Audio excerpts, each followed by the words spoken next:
Ashama harka fuune akkam jirtu hordoftoota keenya kabajamoo kanneen chaanal Afrikaa Samsiin irratti hordoftan nageenya keenya bakka jirtan hundatti isiniif qaqqabu.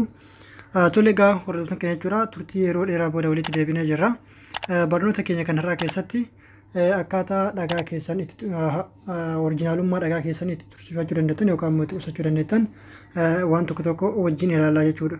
Tole egaa hordoftoota keenya jechuudha namni martuu mobaayilii ni qabata.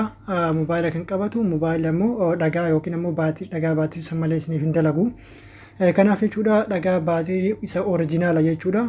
Mobaayila keessa wajjin bitames ta'e akkasuma moobaayilaan ala bitattanii mobaayila keessanitti galfattanis ta'e jechuudha.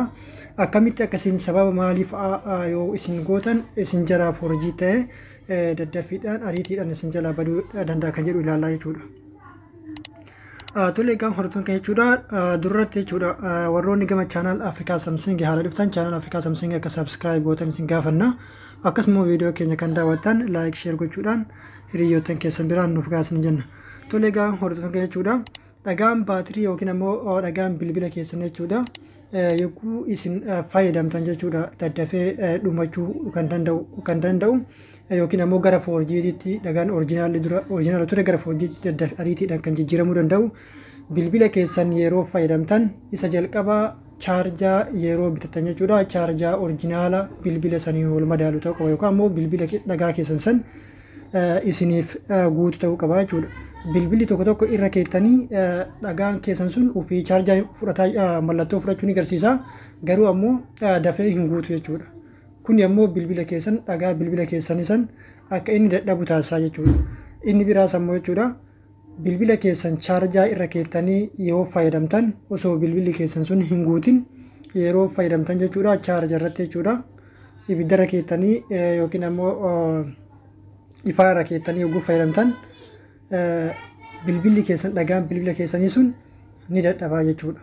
Kanaaf bilbila keessan yeroo fayyadamtan yeroo hundumaa jechuudha. Erga chaarjaan bilbila keessanii guutee booda fayyadamuudha qabdu jechuudha. Yoo san hin ta'in ammoo bilbila keessan chaarjaa irraa fuutanii fayyadamuu qabdu jechuudha. Kan biraas jechuudha ammoo bilbila keessan yeroo hundumaa jechuudha aappii garaagaraa yogguu fayyadamtan fakkeenyaaf appilikeeshiniin tokko tokko vaayirasii garaagaraa ni qulqulleessaa yookiin ammoo jechuudha dhagaa keessan ni tursiisa fa'a wantoota akkasii fa'aatu dubbatama jechuudha.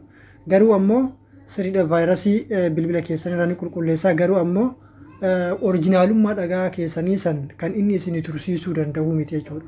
Yookiin ammoo chaarjaa isiniif qusachuu danda'u miti jechuudha.